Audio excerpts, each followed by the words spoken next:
O irmão dele teve um problema e, enfim, ele mandou pedir desculpas. Então nós, imediatamente, eu vou convidar para compor a mesa a professora Miriam Rimeno Santoyo, doutora em Antropologia pela Universidade de Brasília e diretora do Instituto Colombiano de Antropologia e História.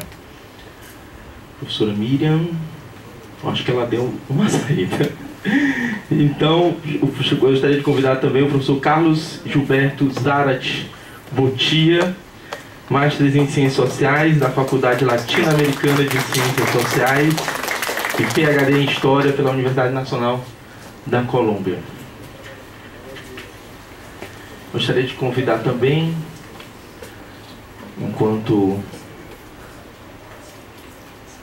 professor José Lindomar, doutor em Sociologia pela Universidade Federal do Ceará e professor adjunto de Sociologia do curso de Ciências Sociais da Universidade Federal de São Paulo.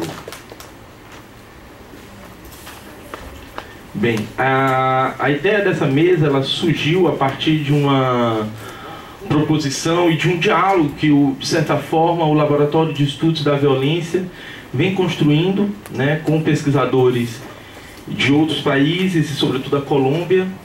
Então, agora sim, a professora Miriam Rimeno Santoyo, doutora em Antropologia pela Universidade de Brasília e diretora do Instituto Colombiano de Antropologia e História.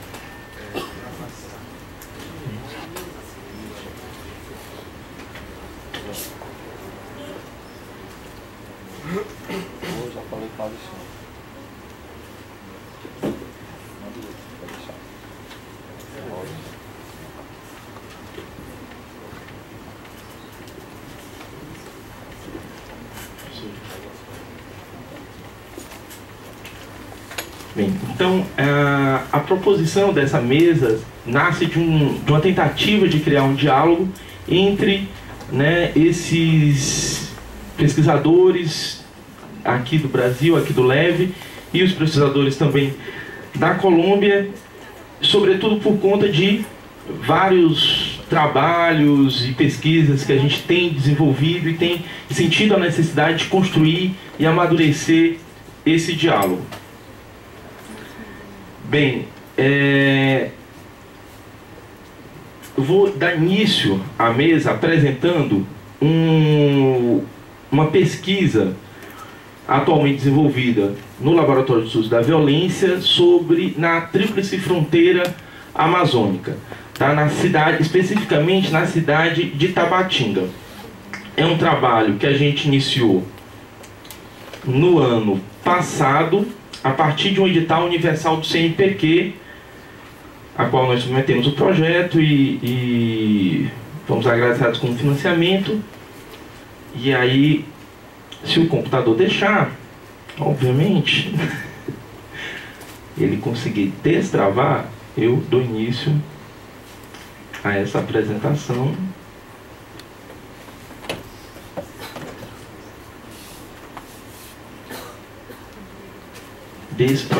Aqui já é mais fácil. Bem, o projeto é intitulado... Não tem tempo aí, tá aqui. O controle de minutos estão 20 minutos. Imagino que hoje a gente tem uma situação um pouco mais tranquila também na mesa, já que a gente tem 4 pesquisadores e a gente pode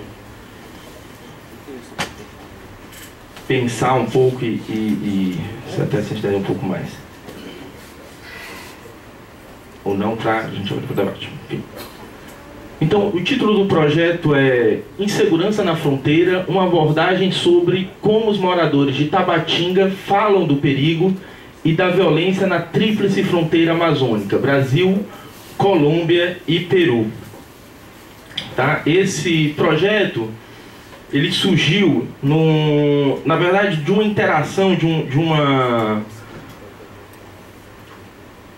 interação que começou em 2009, quando eu fui trabalhar na Universidade Federal do Amazonas e tive o prazer de conhecer a professora Flávia Melo da Cunha, que coordena o Observatório da Violência de Gênero no Amazonas, que é um projeto de extensão da Universidade Federal no Instituto Nacional de Natureza e Cultura, na cidade de Benjamin Constant.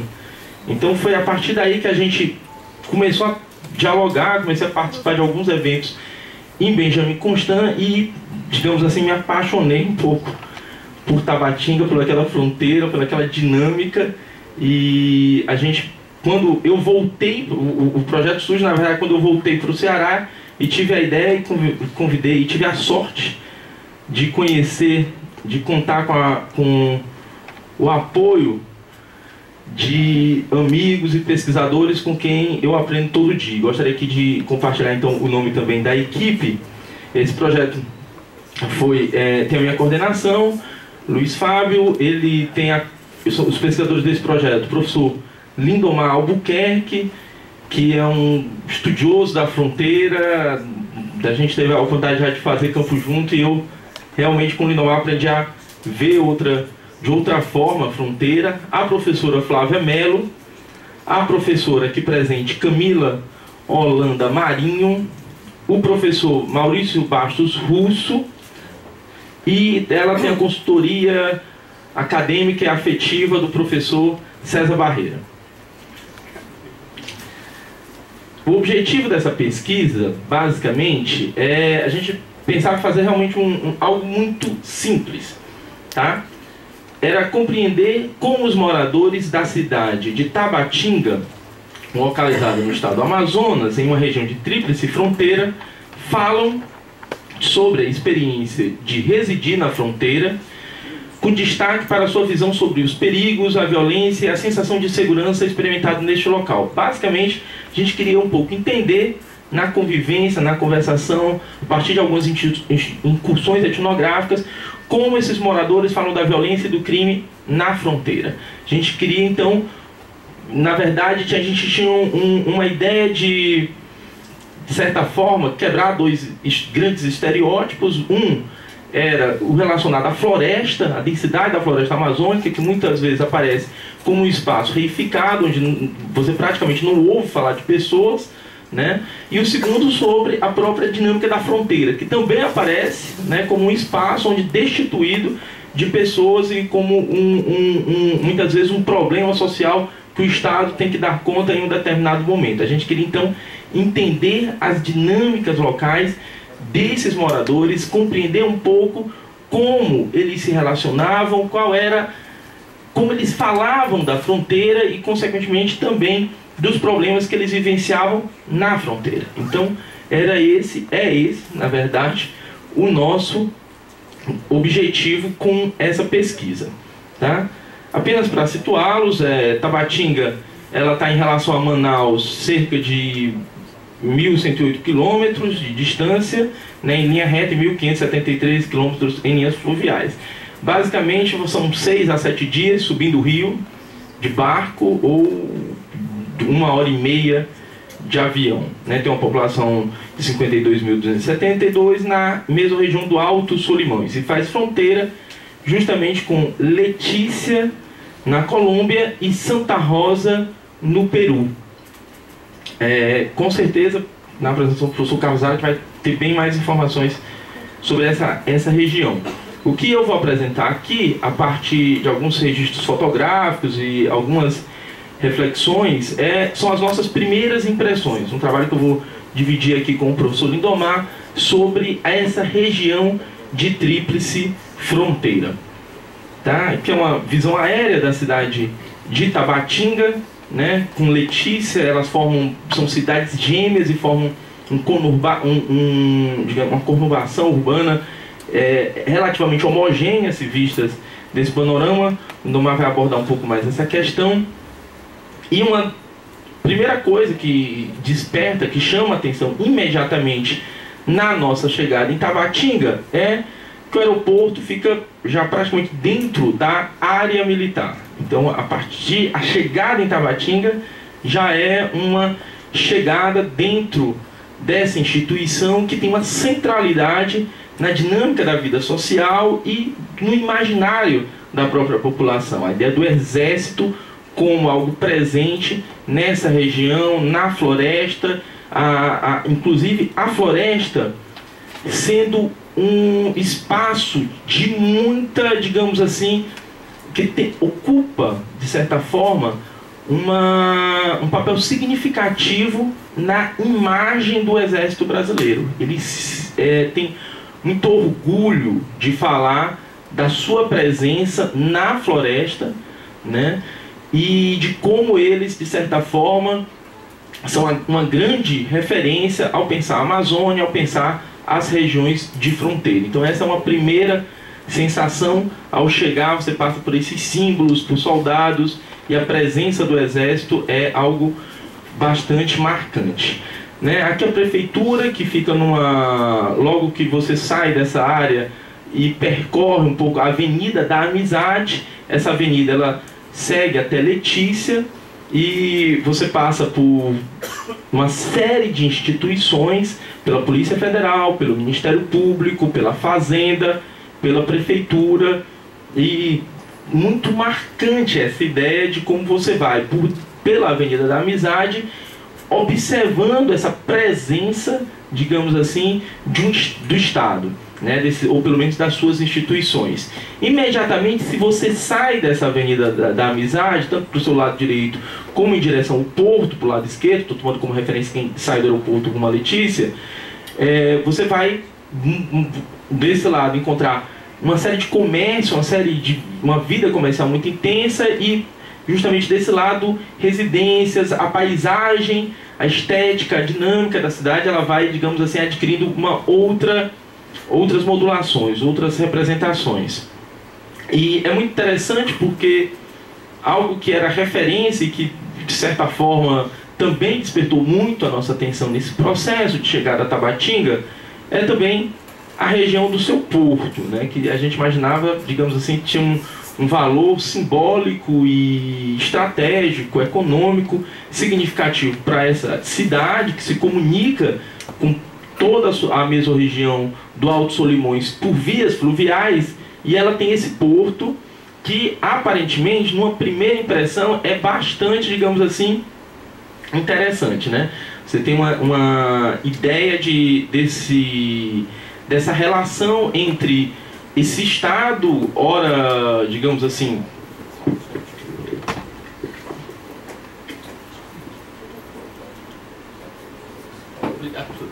então desse Estado que está ali, está, digamos assim, presente de alguma forma, e ao mesmo tempo, quando você sai dessa avenida, vai rumo ao porto, você tem uma visão que, digamos assim, desperta muita atenção. As pessoas falam muito dessa relação, olha, de como é Tabatinga, e tomam o porto como uma referência importante na forma de, sobretudo, falar, digamos assim, da vida da cidade, dessa relação, né, com os outros localidades. Essa é uma das ruas comerciais em Tabatinga. Essa região é muito interessante porque ela tem uma dinâmica econômica muito particular, né? E do comércio em Tabatinga envolve contrabando, envolve relações legais, envolve a informalidade, né? Mas o grande símbolo comercial da Tríplice Fronteira é Letícia, onde você tem um comércio, digamos assim, de materiais importados, bens e serviços os mais variados. E é uma relação cambial muito interessante, né? Você pode chegar hoje em Letícia e o real está valendo 750 pesos, e isso amanhã vale 700, e isso, como da última vez que eu estive lá, 650, um real vale 650 pesos. Essa dinâmica é muito interessante. Há vários fluxos que os moradores nos chamam a atenção, relacionados ao pescado, relacionado à economia local, que interferem um pouco nessa dinâmica. E a cidade de Tabatinga, é muito interessante, a gente encontrou um guia turístico, e ele chamava a atenção para a gente que Tabatinga só valia a pena pelos calçados, né? Então você tem uma região de calçados, de comerciantes, que ora é muito interessante porque as pessoas chamam, são libaneses, são turcos, são israelenses, então há toda essa dinâmica. Acho que o Lindomar pode falar um pouco mais disso. E isso foi também bastante interessante nesse processo de conhecimento das dinâmicas um pouco do local. Essa digamos assim, a fronteira com o Peru é fluvial, e essa é a entrada da cidade, do povoado de Santa Rosa, um povoado popular. No Peru você tem uma estratificação diferente da dinâmica que nós temos, não chega a ser uma cidade, chega a ser um distrito, é um povoado, e essa é a porta de entrada. O Peru, ele ocupa, dentro dessa fronteira, salvo engano da nossa parte, um papel, digamos assim, marginalizado do ponto de vista do imaginário social. Então é muito interessante como, ao falar da violência e do crime, os moradores de Tabatinga, não poucas vezes, se referem aos peruanos como sendo a população responsável pelas dinâmicas que ocorrem dentro dessa localidade. Isso foi bastante interessante, porque entra em várias discussões que a gente tenta construir, sobretudo sobre esses processos de estigmatização, e do ponto de vista, digamos assim, estético, do imaginário, a pobreza, os problemas então estão relacionados ao Peru. E isso foi bastante marcante para pensar essa dinâmica. E aqui é um pouco uma imagem do povoado de Santa Rosa. Imediatamente depois nós temos um ponto bem interessante. Só voltar aqui, é interessante que em Santa Rosa, nesse povoado, logo à frente você tem o departamento de polícia e uma placa bem grande: é proibido fotografar, né? E é um local bastante emblemático do ponto de vista dos próprios mitos e das histórias sobre o crime que existem na Tríplice Fronteira, porque o último grande traficante da Tríplice Fronteira, o Javier, que era um pistoleiro do traficante Galheiro em Bogotá, e ele conseguiu, de certa forma, dominar o tráfico de drogas nessa região. Até hoje o Javier está preso na cidade de Manaus, e há uma situação bastante interessante e peculiar, porque ele foi preso em Santa Rosa. Como havia o envolvimento dele, a suspeita do envolvimento dele com a morte de policiais federais, ele foi então levado pelo Rio até Tabatinga, entregue à Polícia Federal, e, digamos assim, isso até hoje gera grandes discussões, porque de certa forma ele foi deportado, né, de Santa Rosa para Tabatinga via fluvial. Aqui é um pouco do limite. Esse ponto tem para a gente ele representa um dado interessante, porque aqui é o limite da Colômbia, né, do país. E os colombianos, eles têm um discurso muito interessante em relação a esse lugar, né? A gente tem, obviamente, é uma impressão muito mais, o que a gente está relatando aqui são muito mais impressões do que dados consolidados, já que a gente tem ainda 2 anos de trabalho pela frente. Mas esse ponto ele é interessante, porque nós conversamos com alguns colombianos e eles fazem essa referência em relação a Letícia e Tabatinga. Ele olha como os brasileiros são. Lá está o ponto onde a gente tem, então essa área podia estar urbanizada, podia ser protegida, mas ela é apontada como um ponto marginalizado da cidade, do cemitério, que seria inclusive um ponto central para certos fluxos, certos mercados ilegais relacionados à droga. Então isso é bem interessante, um pouco desses encontros e desencontros, sobretudo do ponto de vista do discurso sobre uma cidade e outra. E aqui é um pouco a fronteira do Brasil com a Colômbia, onde não há, né, você vê basicamente você vai ver policiais do lado do departamento da Colômbia. Em geral, do outro lado brasileiro pode haver ou não uma blitz, algum tipo de controle. Muitas vezes você obviamente não vê um controle efetivo desse trânsito entre as fronteiras. E aqui tem uma placa que ela fica voltada justamente para o lado colombiano, e ela é também muito emblemática para o que a gente está observando nessa tríplice fronteira. Bem-vindos ao Brasil, um país de todos. Né? É muito interessante que, ao falar do Brasil, não poucas vezes, colombianos e peruanos se referem que no Brasil é muito fácil viver. por conta dos programas sociais do governo. Ao mesmo tempo, os brasileiros se referem aos outros, sobretudo aos peruanos, como as populações que vêm ao país, e a gente teve um discurso, né, bastante interessante, porque na fronteira você tem uma série de dinâmicas, de casamentos entre pessoas dos outros países que adquirem a dupla cidadania. E a gente teve a oportunidade de entrevistar um vereador na Câmara, foi uma entrevista inclusive gravada, com várias pessoas assistindo, e ele chamava a atenção que o que lascou Tabatinga foi esse negócio, essa história de bem-vindos ao Brasil, um país de todos.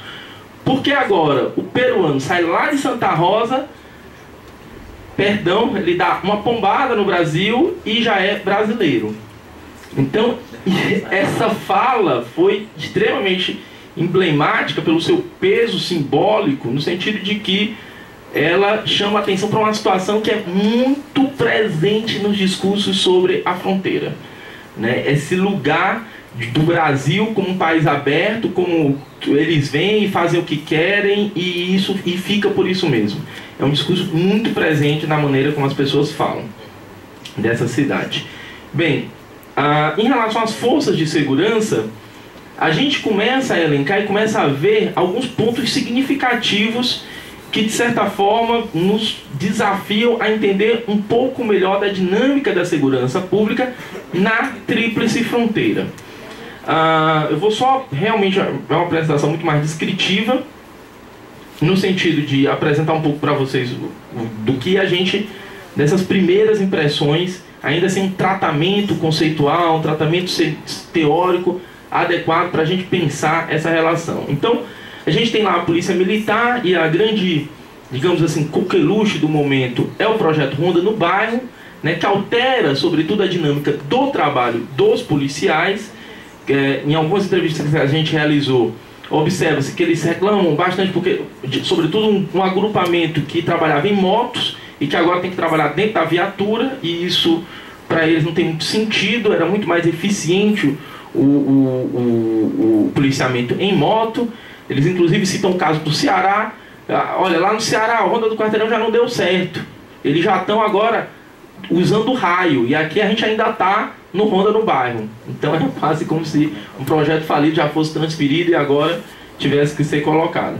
Em relação à Polícia Civil, você tem uma série de demandas imprevisíveis, né, relacionadas à briga de galos, relacionadas a brigas entre homem e mulher, e o delegado chama assim: olha, eu pensei que eu ia fazer, muito interessante a fala com ele, delegado da Polícia Civil, eu pensei que eu vinha para cá para cuidar de coisas grandes, do tráfico e tal e tal e tal. A maior parte do meu trabalho, 90% do meu dia, são com questões absolutamente banais, do ponto de vista dele, relacionadas à briga entre uma mulher, relacionadas ao crime, a furto de gasolina de moto, a desmanches de motos. Isso também pareceu para a gente muito interessante. Existe lá a Força Nacional de Segurança e a Polícia do Grupo Especial de Fronteira. Há uma discussão muito interessante. Semana passada houve um congresso da Enafron e se discutia muito a questão da competência e a responsabilidade dessas forças policiais, que de certa forma, ora estão um discurso muito fortemente marcado pela proteção da fronteira, ora elas estão muito fortemente marcadas por um discurso de não, nós somos uma força policial que tem que atuar dentro como, digamos assim, em colaboração com as outras forças policiais. As Forças Armadas do Brasil, com esse discurso que é muito interessante, o braço forte é a mão amiga, então é uma força que atua para a proteção e o controle, mas ao mesmo tempo é uma força que atua com determinados projetos, então tem essa imagem muito interessante. E a Polícia Indígena do Alto Solimões, que ainda sofre com certos problemas de indefinição. A gente mesmo tem que ainda um pouco mergulhar um pouco mais nessa dinâmica do que é essa força policial indígena. E por fim, para concluir, algumas das considerações que a gente começa a desenvolver sobre a fronteira. Então, hoje, o que nos chama a atenção, e eu digo que é a pergunta-chave do nosso projeto, talvez para tentar entender como as pessoas, justamente como as pessoas, essa fala da violência e do crime, é essa questão. O que galos, triciclos, roupas íntimas, gasolinas, frutas, material de construção, terras raras, refrigerantes, produtos importagens, pistolagem, drogas e caminhos de rios têm a nos dizer sobre a violência e o crime na fronteira. É muito interessante isso. Quando a gente chega muito com essa visão também estereotipada de que o grande problema da fronteira é o tráfico de droga, é justamente a cocaína. Ligado ao tráfico de drogas, interessante, para você alimentar a refinaria que cria a pasta base, você precisa de cerca de, para criar 1 quilo de pasta base, segundo, acho que o Marcos Expósito, da Polícia Federal, é necessário cerca de, Mauro Expósito, é necessário cerca de 300 litros de gasolina. E obviamente que a gasolina não chega de maneira legal nas refinarias. Outro dado interessante que é em relação ao material de construção. Há uma dinâmica, há uma relação muito forte comercial e leis que protegem a relação entre cidades irmãs, mas o mesmo não vale para o outro lado da fronteira fluvial. Então, em Benjamin Constant, fronteira é também fronteira com o Peru, na cidade de Islândia, você tem a compra de material de construção do Peru, o que é ilegal. E é muito interessante porque isso faz parte das atividades cotidianas das pessoas, comprar o material de construção no Peru. E aí, recentemente, na última semana que eu estive lá, eu encontrei uma situação muito curiosa. Uma professora da UFAM que resolveu fazer uma construção toda legal. Ela chama assim, eu fiz tudo legalzinho. Fez tudo legal, comprou material no Brasil, fez tudo e tal, e tal, e tal. Num belo dia, o material acabou o cimento. E o pedreiro lá pegou, convenceu ela de comprar umas sacas de cimento no Peru. O que aconteceu nesse maravilhoso e bendito dia? Tinha uma fiscalização. Que quase nunca ocorre, mas tem dias que ocorre. E no dia que ocorre, muda completamente a configuração do crime na fronteira. Porque aquela mulher que fez tudo legalzinho, agora ela é uma criminosa. E ela fala disso com um desespero, uma angústia tão grande, que você fica absolutamente comovido com a situação, mas ao mesmo tempo, né, achando super interessante, porque você estuda, né? A gente infelizmente tem esse mal, né, de achar um pouco assim, interessante as coisas. E outra dinâmica também que se anuncia muito fortemente, como uma questão que possivelmente vai permear a questão, sobretudo na Amazônia, também pela primeira vez na vida eu ouvi falar de terras raras. E o que é o tráfico de terras raras? Na verdade, há minérios na Amazônia, que só existem inclusive na Amazônia, e há um tráfico muito forte desses minérios. E que é muito interessante, porque no encontro da Enafron chamaram um geólogo. E o geólogo falava de nióbio, o geólogo falava de terra rara, o geólogo falava de uma série de conceitos em que os policiais... E uma fala do policial foi muito emblemática. Professor, sinceramente, se eu visse o cabo passando com isso aí, com uma garrafinha cheia de areia, eu ia dizer só que isso era areia. Né? Não sequer tem ainda conhecimento das riquezas e, consequentemente, dos tráficos que existem dentro dessa região de fronteira. Então, isso é muito interessante, a gente está observando como essas dinâmicas, a própria questão das frutas, dos alimentos, as pessoas se referem muito, olha, é tudo crime, a polícia não controla. E a polícia, a gente teve a oportunidade de conversar um pouco com policiais federais, e eles dizem, aqui no dia que a gente resolver fazer tudo legal, ser tudo legal, fechar a fronteira e dizer assim, agora só vende coisa legal, a população vai morrer de fome, porque boa parte desses circuitos são mercados ilegais que constituem a economia local e a própria possibilidade das pessoas se alimentarem. Então isso foi muito importante. Outro que a gente já está chamando isso de o mantra de Tabatinga. É algo que as pessoas dizem o tempo inteiro. Se você perguntar, a cidade é violenta, se você fizer algum tipo de pergunta desse tipo, o que é que você acha? Tranquilo, é sossegado? As pessoas dizem, não, aqui é muito tranquilo. Aqui a bala tem nome e endereço certo. É absoluto. Todas as pessoas, os policiais inclusive dizem, Não, aqui tem muito traficante, mas é o seguinte, se você fizer o seu trabalho direitinho, ele não mexe com você não, ele respeita. Então essa ideia que a bala tem nome e endereço certo é uma ideia muito forte, organizadora desse cotidiano e presente no imaginário social de uma maneira muito significativa.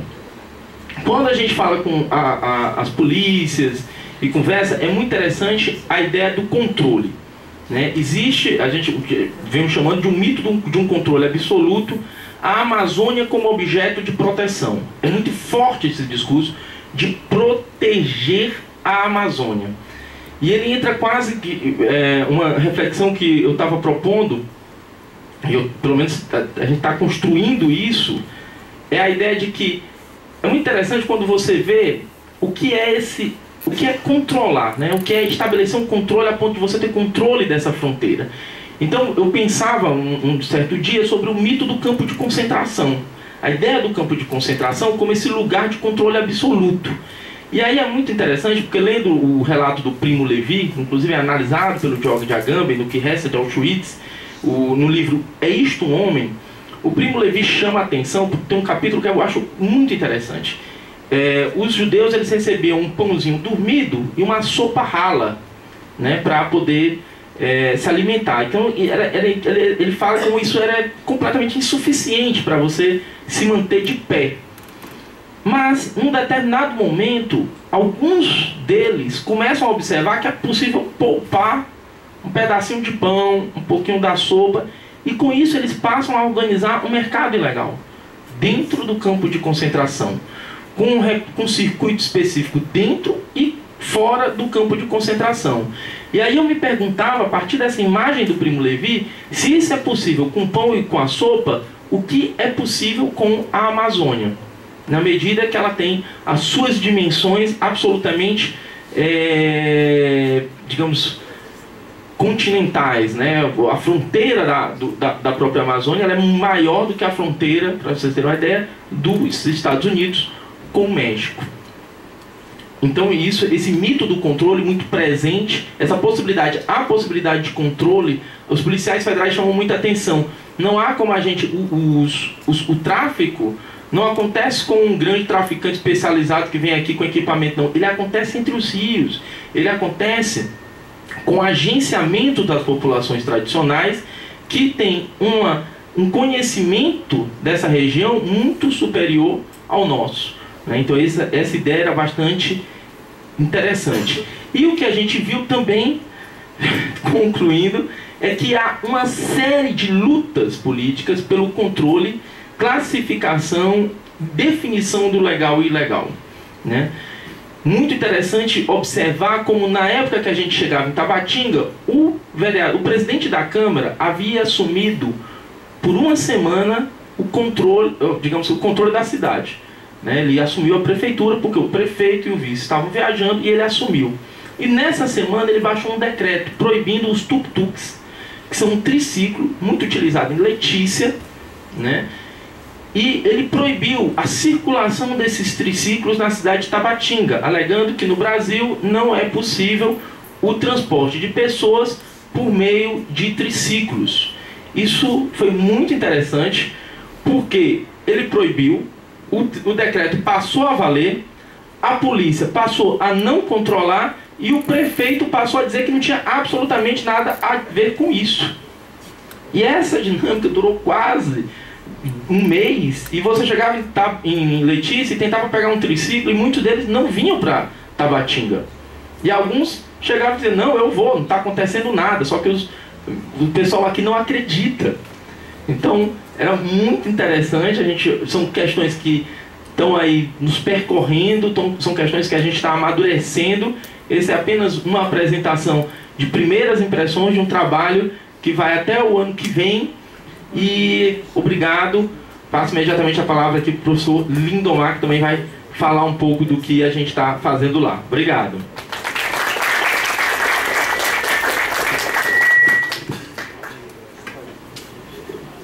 Primeiramente, agradecer a presença de todos, o convite do Luiz Fábio para essa mesa, e o convite do professor César Barreiro, também. E, assim, dizer que eu estou muito feliz aqui, por 2 motivos. Por 2 deslocamentos de uma vida de um certo estrangeiro zimiliano, que é o deslocamento de estar de fora e estar de dentro. Sou dessa casa, né, ou seja, fiz o doutorado aqui e hoje vivo em São Paulo, na Universidade Federal de São Paulo. Né? Então aqui é um pouco essa volta para casa entre um estar de fora e um estar de dentro. O segundo deslocamento é da própria pesquisa. Eu que já venho há uma década pesquisando outra tríplice fronteira. Fronteira entre o Brasil, o Paraguai e a Argentina.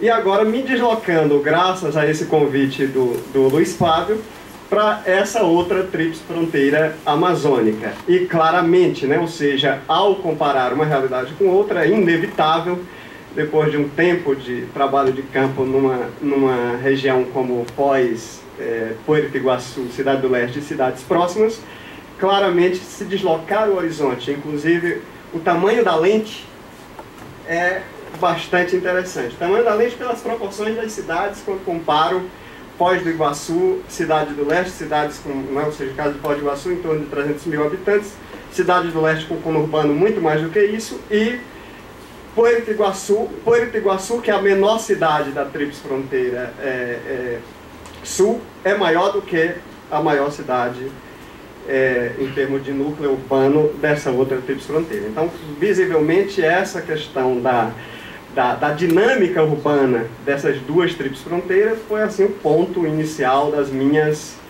desse meu segundo deslocamento. Eu só queria, para começar, dizer que a minha percepção e crítica permanente nos estudos de fronteira é uma tentativa de evitar permanentemente 2 coisas. Ou uma crítica permanente à naturalização da fronteira internacional, que ela tem uma força imensa enquanto força estatal de naturalizar, né? Ou seja, naturalizar, dizer aqui é Brasil, aqui é Colômbia, ali é Peru, né? Ou seja, então é um pouco essa perspectiva crítica contra a naturalização dos limites nacionais e, claro, uma perspectiva crítica contra a redução do que eu estou chamando a redução da fronteira.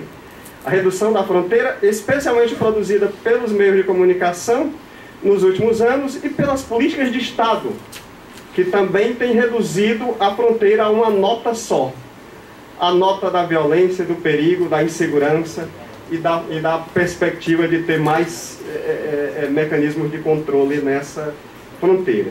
E, claro, desde as perspectivas que eu venho estudando, é fundamentalmente um olhar para as dinâmicas fronteiriças, no que elas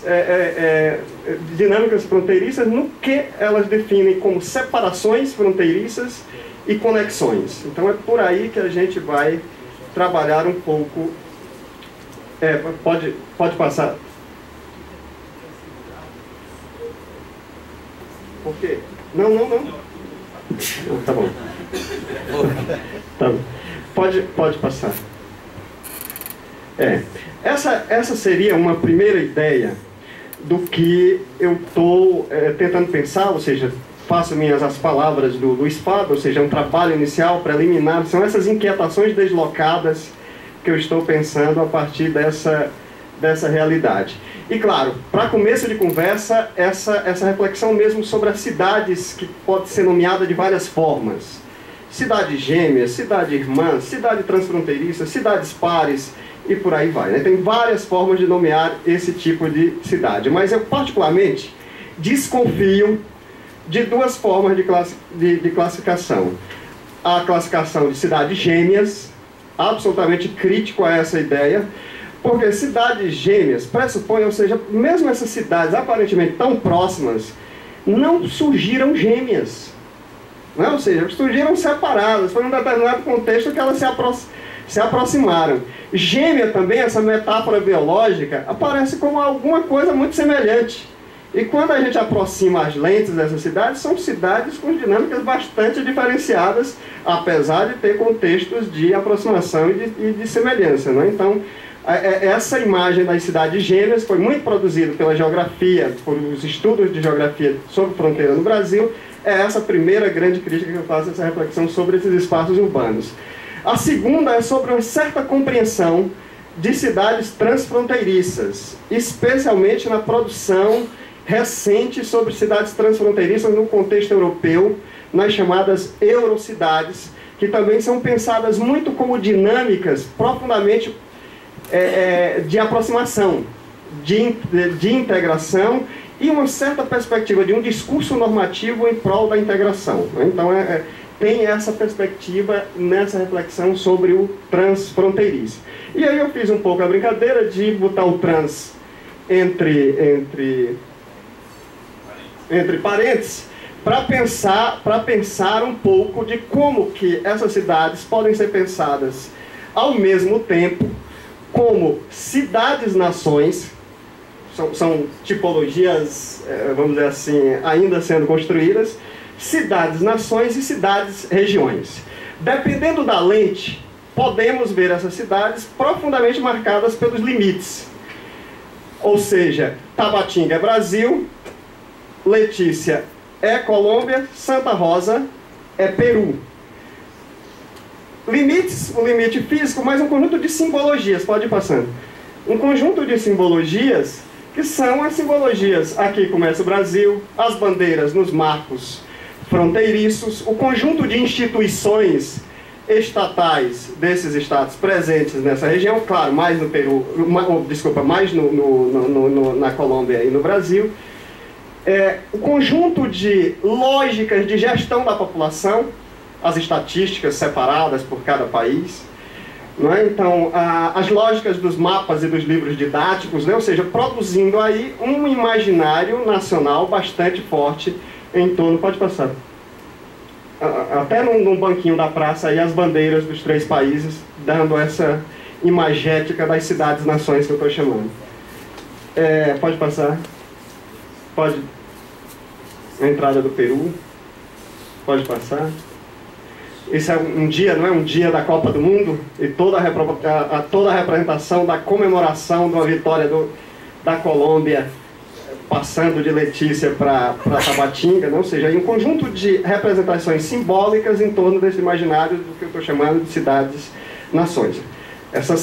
Esse micro de comunidades imaginadas nesse espaço aí da fronteira.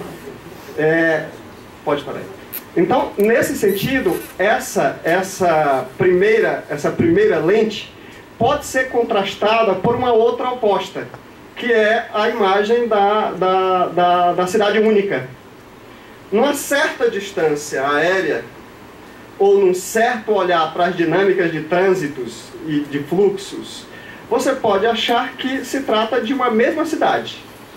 Não, se não tiver aquela palavrinha ali, Letícia, ali, Tabatinga, numa certa distância, você está vendo uma lógica de um só núcleo urbano com uma pequena periferia do outro lado do rio.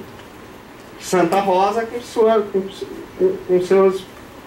com 1000 habitantes do outro lado do rio, né? Então pode dar também essa impressão oposta nesse tipo de imagem mais distanciada. Pode passar. Aí, né? Os vários fluxos das motos em Tabatinga e Letícia, aqui dos barcos saindo de Letícia para Santa Rosa e Tabatinga. Pode passar. E, então, nesse sentido, a fronteira, ela está permeada, e é essa a ideia que eu estou trabalhando, pode ter essas duas lentes completamente diferentes sobre olhar essas cidades, mas o mais interessante na minha perspectiva é como uma cruza a outra.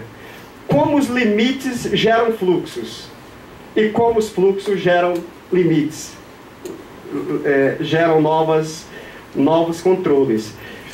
E uma das coisas mais impressionantes nessa imagem da cidade-nação é de que tudo, numa certa perspectiva, é nacionalizado. Pessoas, coisas e animais. Até a moto Suzuki, na fronteira, é moto colombiana. Nos contrastes do que porque não é vendida em Tabatinga, é vendida em Letícia. Os galos têm nacionalidades. Galos peruanos, galos Não é? Então existe aí um conjunto de formas muito forte de classificação que vai dar comida a todos esses espaços, uma espécie de processos fortes de nacionalização, justamente pelo contraste, pela essa alteridade imediata que ocorre nesses contextos fronteiriços. E para a gente, uma das coisas mais interessantes, quando eu penso nas realidades de fronteira, é justamente o conceito de fronteira como recurso.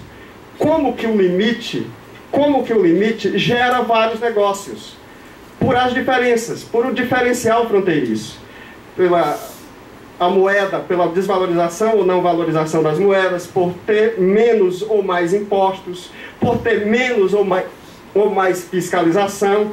Ou seja, como que esse conjunto de diferenciações a partir da existência mesmo dos limites nacionais gera um conjunto de negócios e comércios de fronteira, né? Então é um pouco essa perspectiva que eu vou aqui tentar trabalhar com vocês, pensando especialmente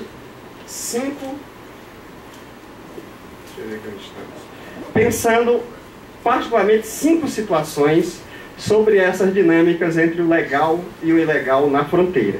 Partindo de uma ideia matriz, né, que eu estou tentando trabalhar, claro que com a influência dessas reflexões mesmo do Foucault, da Vera Teles, de outros trabalhos que estão trabalhando com a questão dos ilegalismos e gestões dos ilegalismos, que é particularmente essa ideia de pensar a lei como um dispositivo de fronteirização que institui limites e fluxos entre territórios. Institui limites e fluxos entre territórios, no caso aqui específico, e na abordagem que eu vou fazer, entre territórios nacionais. Particularmente, como que essa lei pode ser pensada como essa fronteira instituidora de limites e fluxos.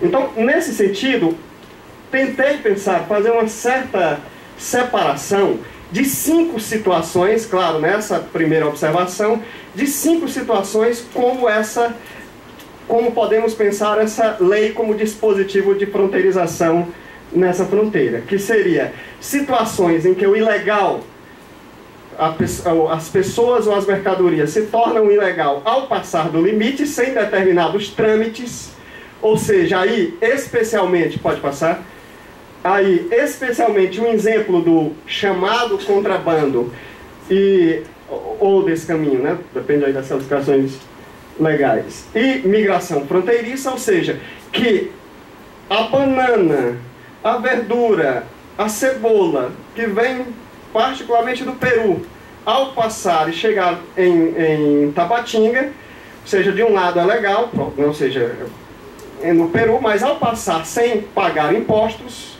ao Estado brasileiro, se transforma em algo ilegal.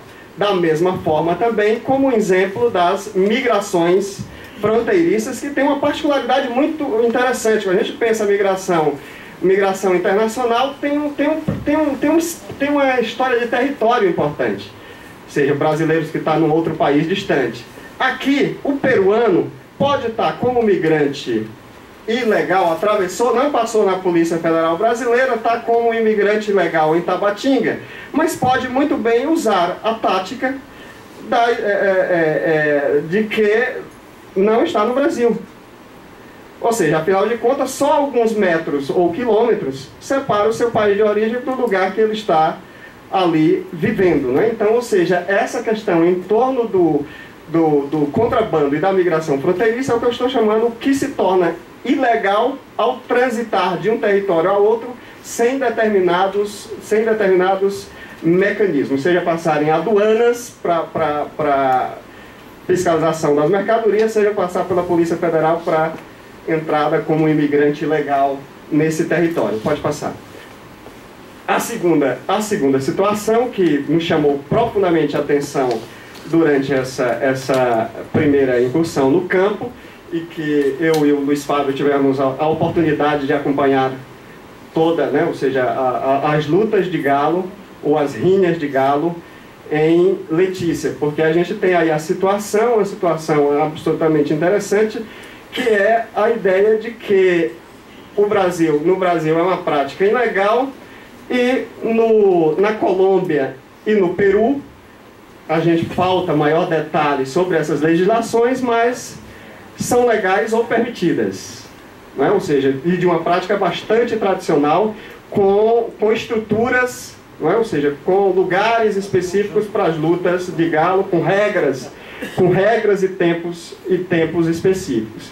E uma das dinâmicas mais interessantes que a gente viu nessa Tríplice Fronteira foi justamente isso, ou seja, produção de determinadas territorialidades em torno do circuito das brigas de galo. E especialmente nessa questão aí, o legal de um lado e o ilegal de outro, isso movimenta determinados fluxos. Pessoas que não põem aqui os galos para brigar no Brasil, que é clandestino, mas leva o seu galo até o outro lado do limite para pôr em Tabatinga, né? E aí, pode passar.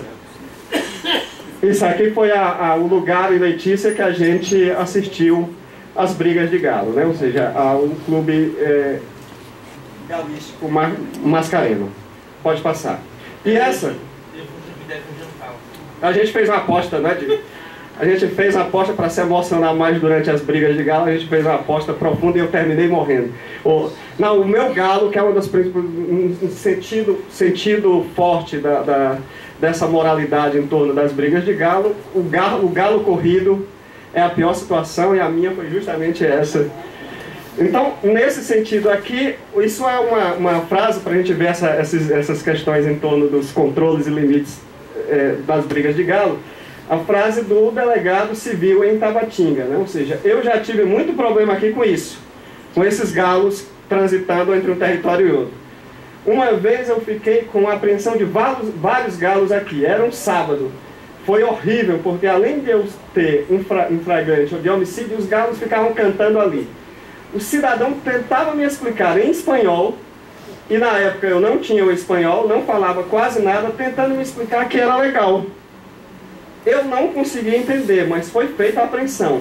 Eu acho que ele ia pegar outro rumo. Ele falou, estou realmente cruzando Tabatinga, porque quero ir para a Colômbia. Quero colocar meu galo para lutar. E foi insistindo. Depois ele queria o galo de volta. Já? Mas não conseguiu de maneira nenhuma esse galo de volta. Pode passar.